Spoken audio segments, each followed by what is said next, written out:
Сәлем достар, қалдарыңыз қалай?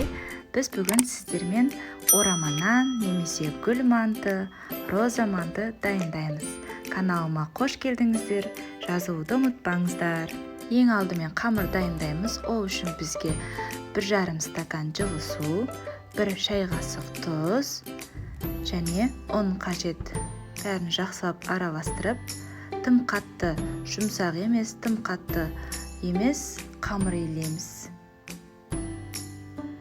Осылай қамырымыздың бәрін жақсылап илеп аламыз. Қамырымызды 1-2 сағат тұндырып қойсақ, өте жақсы, әрі тез, оңай жайылатын болады достар. Осылай қамырымыз дайындап қойып қоямыз. Келесі кезекте салмасын дайындаймыз. Салмасын дайындау үшін мен 1/2 килограмм фарш және 1 үлкен пияз қостым. Сәбіз қостым. Сәбіздің орнына асқабақ болса тіптен күшті болады достар. Сәбіз қостым және картошка турап, картошкамды қосамын.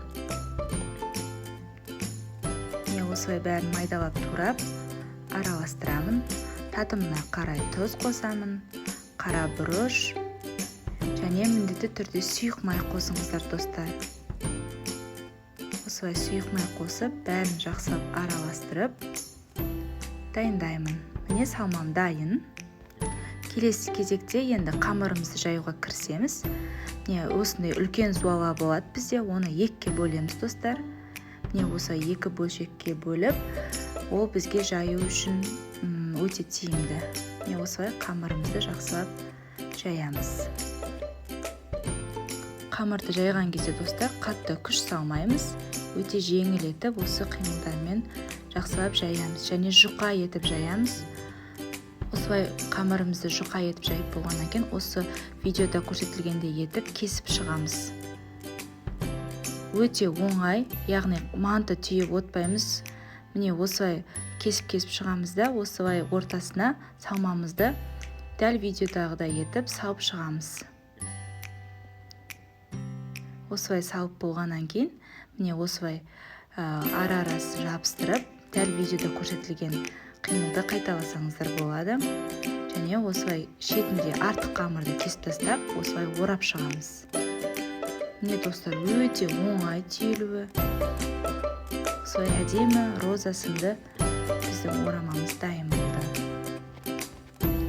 Салмасын дайындаған кезде майда ет тураған жөн, осылай салған кезде әдемі болып тұрады. Осылай бәрін орап дайындаймыз. Достар, осылай дайындап болғаннан кейін алдын ала мантабаркымызды майлап аламыз. Осылай бәрін салып орналастырып, қайнап тұрған суымызға қоямыз. 40 минутта дайын болады. Орамамыз дайын болды достар, өте күшті. Мен подливті тек пияздан жасадым, қалауларыңызға қарай қоссаңыздар болады. Және аскөкпен украшать еттім.